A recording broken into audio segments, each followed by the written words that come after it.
Hi everybody, my name's Holly, and today I'm doing my February wrap-up. I know I disappeared for a while. I'm going to try and fix a scheduling thing together, but for now, right now, we're going to go through all the books that I read in February. There were 16, so I'm pretty proud of that. There were a lot of audiobooks, but I did well. So the first book that I read in the month of February was an audiobook, and that was When the Sky Fell on Splendor by Emily Henry. When the Sky Fell on Splendor is about alien crash landing in a small town, and these kids, it's like a ragtag group of friends that have grown up together, are trying to deal with this discovery that they have and people coming to find them and their lives are in danger. I found the plot to be rather basic and bare bones and very typical, but there was a really great group of characters and I wish we could have had a longer book with the plot more developed and a little more intricate, just to explore these characters more, or even if we were keeping the plot basic, just a lot more exploration of the characters. It just felt like I didn't get enough of them. And I really liked them, and I wanted to see more interaction between them and more character development, and I think that would have been really interesting. I liked the way that the sci-fi went in the end, how it went very sort of metaphysical, philosophical sci-fi. I did appreciate that ending. I believe I gave that book 3 out of 5 stars. The next book that I read was The Gentleman's Guide to Getting Lucky, which is just a wee little novella by Mackenzi Lee. So this novella follows 2 characters from the first book in the Montague siblings trilogy, and it follows them just after the events of that story and sort of their relationship and what it means to be committing to each other and the scariness of a new relationship, and it was really, really cute, and I really enjoyed it. And it has all the, like, humor and awkwardness and wit of the actual books. I gave it 3 or 4 out of 5 stars, I can't remember. The third book that I finished in February was also an audiobook, so I was just ripping through the audiobooks at the beginning of the month, and that was The Revolution of Birdie Randolph by Brandy Colbert. This book follows a character named Dove, or Birdie, that's her nickname, Randolph, and she tries really, really hard to be the perfect daughter. She gets great grades, she's very, always doing the right thing for her mother, who puts a lot of pressure, or mother and father put a lot of pressure on her to just do her best and try hard and succeed in life. And she's also started secretly dating this boy, not because she needs to keep relationships a secret, but because he has a bit of a troubled past, and he's a very sweet boy, and so it's exploring that relationship with him. And on top of that, her aunt, Carly, I believe, who she kind of didn't even really know existed, is suddenly living with her family again. She struggled with drug addictions for a lot of her life, and the blurb of the book describes that something is revealed that changes everything. And I think the issue I had with this book, because I enjoyed it, I thought it was really well written, I thought the characters were beautiful and complex and dynamic, and I loved the exploration of a first really serious love, and I thought it was so sweetly handled, and I really enjoyed that. But the plot, and I couldn't figure it out at first, I'm like, there's just something about this plot, and it's that there is a plot twist revealed almost at the end of the book that the blurb sort of leads you to believe is going to be revealed sooner in the book, so that you can see how the characters react to it, how they change and explore and deal with this plot twist, but it's put at the end, and then they're like, and then we dealt with it, sort of ending. And so the whole book is just a lead up to that, and it felt like nothing was really happening. It was just very slice of life, which isn't bad, it's just not what the blurb promised. I think I gave this 3 out of 5 stars. It was still, the writing was really nice, it was just well put together characters, and the way they develop over the story was beautiful, but the plot left something to be desired for me. The fourth book that I finished in February was Son of a Trickster by Eden Robinson, which was one of the Canada Reads books that I was hoping to get to, and there's a video that I will try and remember to link below to explain that if you're curious about what Canada Reads is. And that was a sort of magical realism story about a boy living in Canada, an Indigenous boy living in Canada, and dealing with the fact that he is of a more magical descendants.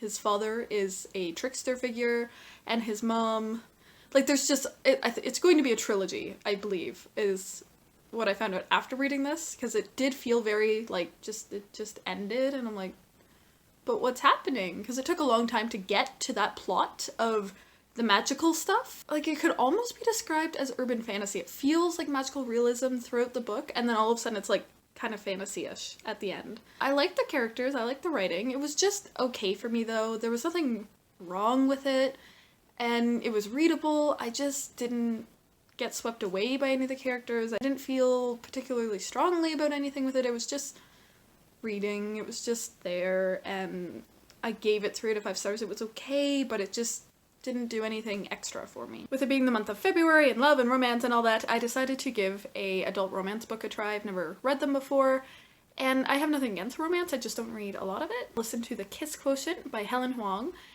I hope I said that right. And it was like really popular on here a year or 2 ago. And it's about a woman with autism who's very successful in her career and works with like stats and data and things like that for, I don't know, capitalism. And she gets a bit of pressure from her family that like, hey, you should be, you know, thinking of marriage and children, and she is no good at relationships. She doesn't know how to date or have sex or be a good girlfriend. So she decides she's going to learn. So she hires a male escort to teach her how to be a good girlfriend and how to have sex and be in a relationship. And so we have a dual perspective between, I can't remember their names, but the guy and the escort and our main character. And it was a really lovely romance. I love the back and forth. Just immediately they really liked each other, and it was a matter of communication. I liked the sort of dynamic of it being a slow burn feely sort of stuff, but they were having sex. Like, straight off the bat, and like, well, not straight off the bat, like going in that direction right away. I will say, it was really weird listening to sex scenes on audiobook. I was like driving around, suddenly was a sex scene, and I was like, turn down my volume, I hope no one can hear that. And personally, for me, smut is just not for me. It made me uncomfortable at times, and I had to stop listening. It was well written. I understand why so many people really love that book. I think I gave it 4 out of 5 stars, because I didn't want to knock it for me not liking the smut. If you like smut, I think, you know, it probably did it well, but not for me. So I don't know whether I will continue into this journey of adult romance. Maybe. Maybe not. Now, here's where I feel that I failed in February. I am doing a bunch of rereading this year. I was determined to finish the Artemis Fowl series this month, but all the Canada Reads books got in the way of my physical reading, and on top of another book that finally came through the library that I've been waiting over a year for. So I only finished one Artemis Fowl book this month, and that was the Opal Deception. Yeah. The Opal Deception by Eoin Colfer. So that is, I believe, the 4th book in the series, and we follow a character that we've met previously, and she makes a comeback, and there's all sorts of revenge plots, and we get to know the characters more, and they get to go on another adventure, and it's lots of fun. I will have a monthly update video, check-in video for my rereading journey, but it's not going to have a lot of books to list, unfortunately. But I will go into more of my thoughts in that video. The next audiobook that I decided to listen to was In an Absent Dream by Seanan McGuire, which is the 4th or 5th, or I don't even know what number, book in the Wayward Children series, which isn't like a direct series. It is a bunch of different companion sort of novella-sized books, and exploring portal fantasy and like as an overarching theme. And this one was set in a goblin market. We follow one of the characters that we met in the first book, and I found it kind of dry at times. Like, I contemplated, even though it was such a short audiobook and I'm listening to it on 2 times speed, I did contemplate not finishing it. I feel like the novelty of these stories are kind of starting to wear off on me, and this story was definitely less whimsical, but that was the nature of the world that we were exploring, and I enjoy listening or reading these books for the commentary on children's portal fantasy, and that's pretty much the only thing that kept me going through the book. It wasn't bad, it just wasn't my jam. The next physical book that I picked up was a memoir called We Have Always Been Here by Samra Habib, and this was another Canada Reads book, and it was one of the ones I was most excited to get to, and it did not disappoint. I'm not much of a memoir person, but I was so psyched for this one. So that story is about a woman named Samra Habib who sort of explores her life growing up in Pakistan and then later moving to Canada, and her grappling with the fact that she is not straight, that she eventually considers herself queer, and dealing with a somewhat forced arranged marriage. Then the rest of the story grapples with her identity as a Muslim woman and as a queer Muslim woman, and how she explores these facets of her identity and then how they interact with each other.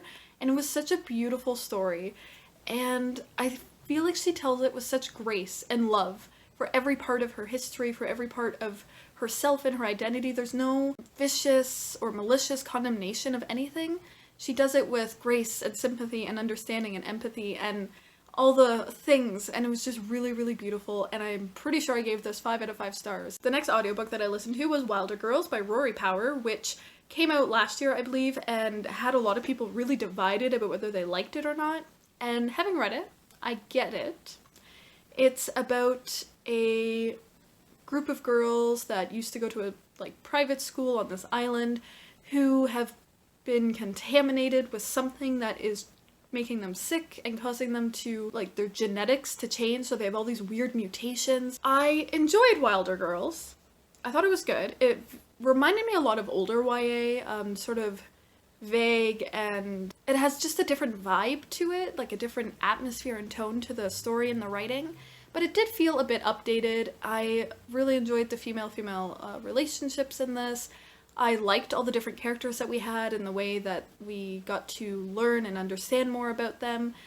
I wasn't a super big fan of the ending, but I understand why it went there. I expected to have the kind of ending that it had, and I don't want to spoil anything, but I wasn't surprised by that, and I think it threw a lot of people off because it's not as common in YA anymore. And aside from that, the one thing I want to note is there was a lot of body horror in this book, so be warned, it can be gross. It was hard to listen to an audiobook, and it made me queasy at times. I don't really like body horror stuff. I used to not care when I was younger. I just didn't think about it, didn't care, and I don't know, as I get older, it bothers me more.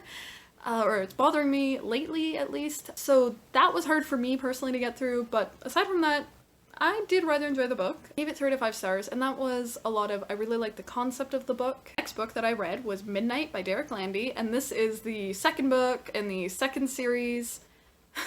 Although I think there's actually a third series or something that I'm a little bit confused about. Can't say too much because it's really far into the series, but we're following characters from the original series as well as some new ones, and some stuff is going down. And what I'm really enjoying about this is that he's once again taking on the chosen one trope and turning it on its head and giving us different ways to explore it, and I really, really like that in books, so I'm definitely enjoying that in this series. And I love how we're this far into the series still diving into characters and relationships that have started from the very first book, and I really like how he's very slowly exploring it, very slowly introducing us to the idea of one particular thing that could change a relationship possibly. And I am so I waited over a year to get this book, almost a year exactly. I finally read it and I loved it. The next book that I listened to was Tyler Johnson Was Here by J. Coles, and this came out in the wake of The Hate You Give by Angie Thomas. So it's another book dealing with sort of Black Lives Matter topics, and I appreciated that. I appreciated what it was trying to do, but I feel like maybe it was published in a rush to follow The Hate You Give, because it felt very underdeveloped. The characters felt underdeveloped, the plot definitely did, and it felt too short and too quick and too rushed. And that was disappointing. I really wanted to like this book.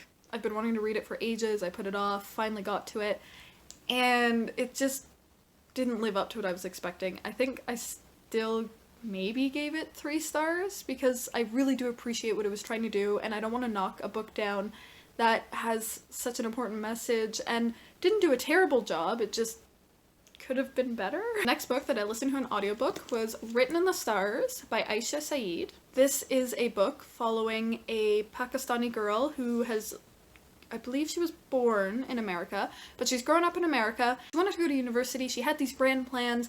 She'd been studying hard and working hard, but her parents find out that she's been secretly dating a boy named Saif, and they whisk her away to visit family in Pakistan to help her understand her roots and where her parents are coming from with them being so strict. And the situation, unfortunately, turns into a forced arranged marriage. I was initially really hesitant to read this book. I was terrified it was just going to play on stereotypes of arranged marriages, which is already overly villainized in Western media a lot of the time. And it wasn't until I came across a comment on Tumblr, I think. Someone said, I really like the author's note in this. I think it should have come in the beginning of the book to, just keep people mindful that this isn't a story about arranged marriages, it's a story about forced marriages. And that the author herself, her marriage was arranged and she loves her husband and it worked out really well for her, and that this is not that story and she does not want to stereotype arranged marriages. And there are such great ratings on this book that I finally gave it a chance, and I'm so happy I did. It was a powerful and beautifully written story. It is an accomplishment. The author should be so proud of this. Like, I gave it 5 stars. I was blown away. The characters were all beautiful and complex, and I felt that the exploration of the topic was really well handled and graceful, and our character goes through so much turmoil, and it doesn't, just take place over a couple of weeks. This is months and months of her enduring this and starting to come to terms with it, and exploring all the feelings and the hurts that go with it. And spoilers, she does get out of it. It is, I think, a happy ending, and I love how complex her relationship with her parents became because of this, and that the book did not shy away from that. I was driving around or cooking while listening to the story, and I was cursing her parents out. I was, so angry for a good half of this book. I was so angry that this character is going through this. I felt so much for her. And a book that can make you feel so much for a paper person is a well-written book, in my opinion. I would highly recommend this to anyone. There is some tough subject matter. There is a trigger warning for rape. It's not an easy book, but it's powerful and it's beautiful, and I think if those things aren't going to trigger you too much, I think you should absolutely read it. It is phenomenal. It's probably one of my favorite books of the year. I'm calling it in February. It's one of my favorite books of the year. Then I got to another Canada Reads book, which is Radicalized by Cory Doctorow. This is a collection of 4 novellas, sort of following a guiding theme of dystopia is now, and basically the author was feeling very, very anxious about, the way the world is going right now, and decided to write about it to alleviate some of his anxiety, and the product of that is 4 really phenomenal short stories, or novellas, and I was surprised how much I liked them. I thought it was going to be a lot of gloom and doom, dark, gritty kind of tone to these stories, and there wasn't. It's like a really light dystopia sci-fi. It's not dark and gritty, and I keep saying that, but that's what I loved so much about it, was that it wasn't so dark. It was I'm calling it light dystopian sci-fi.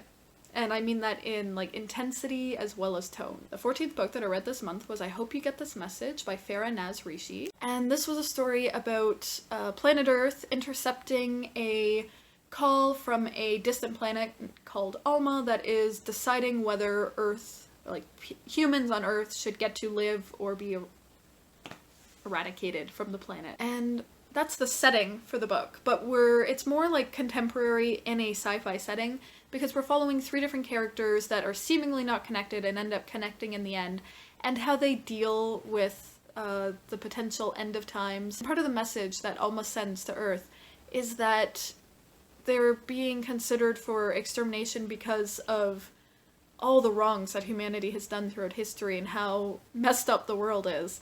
And so you get people being the typical crazy end of times chaos, but you also get people seriously considering what it means to be judged in this way, and if they can change Alma's mind, what they should be doing to do that. And so it was a really beautiful exploration of humanity, and I want the exact thing that I said about it, because I really liked it. Okay, I wrote in my review, word for word was, It was a much needed perspective on humans as a species to give us hope in these fraught times.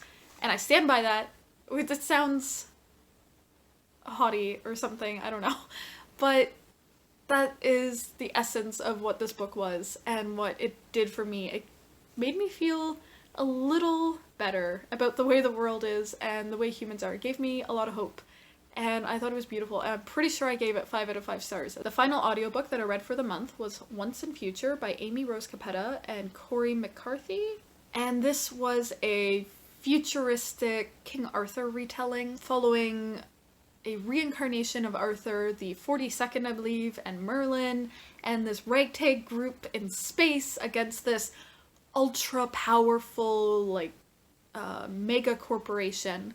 And I had so much fun with this book. I can't believe I looked at the reviews and they're very just average. I thought this book was so much fun.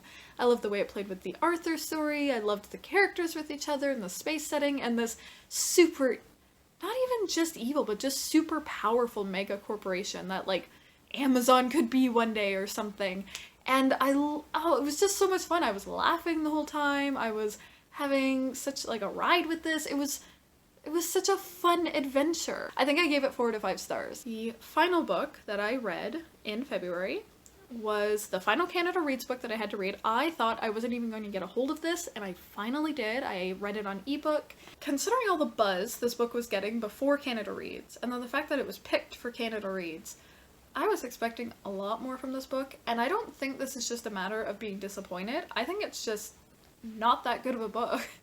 And that was Small Game Hunting at the Local Coward Gun Club by Megan Gail Coles. The ebook I was reading was like over 500 pages. By about the 300 page mark, something happens, and it is, it hurts, it's horrible, it's fire and pain, and then there's this analysis in the text of what just happened, and it's like intense and biting, and I understand suddenly why this book is getting everything that it's getting. That only lasts a few pages, and then we're back to boring. I didn't say. This book is set in Newfoundland, in St. John's, so in Canada, and it follows a large cast of characters that are all sort of connected to this restaurant called The Hazels or something like that.